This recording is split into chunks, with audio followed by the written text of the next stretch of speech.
يسهم الشاب أياد من محافظة واسط في الحفاظ على سلالة الذئب من الانقراض عبر تجارة هي الأخطر بلا شك، حيث يتولى تربية الذئاب وترويضها من ثم بيعها للهواة والمربين وحدائق الحيوانات، وذلك ما يتطلب منه تعايشا وصداقة مع مجموعة من الذئاب المتعطشة للفتك بالإنسان. حيوانات احنا جبناها هنا حافظنا عليها على الانقراض، لأن الحيوان مهدد كلش، يعني الحيوان الذيب يعني من دون الحيوانات هو بيه فوائد وجاي ينقرض يعني أكثر، يعني رعاة الغنم جاي يكتلون به، الصيادة بموسم التكاثر جاي ياخذونهن ويكتلونهن، فاحنا نحافظ عليه هنا جبناه بالبيت جاي ينتج عندنا كل سنة.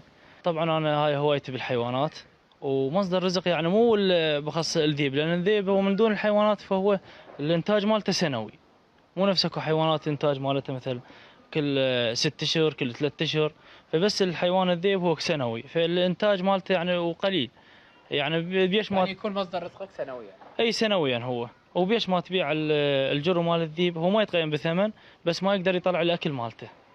وعلى غير العادة يثني مشترو الذئاب من أياد على خصالها وصفاتها، مؤكدين أنها تمتاز بوفاء كبير وقدرة على طرد الجن والحسد من المنازل، لكنهم يشيرون في ذات الوقت إلى ضرورة إطلاق الذئب عندما يكبر، وذلك لصعوبة الاستمرار بتربيته وللسماح له بالتزاوج وإكمال مسيرة حياته.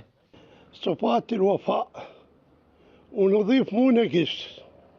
هذا الذيب من تربيه كلش فوائد للبيت، من الجين من الحسد من العين، هواي يبعد عنك الشر.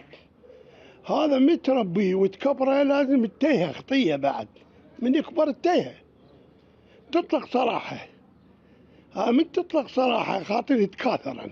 يعني أنت اليوم جيت تشتري؟ اي اشتري من ابو اسد الصياد، اريد اخذ هاي الذيبه اجنيها وبعدين اطلق صراحه. شنو تعلقك فيها، تحبها؟ هي احبها هواي، افضل من البشر.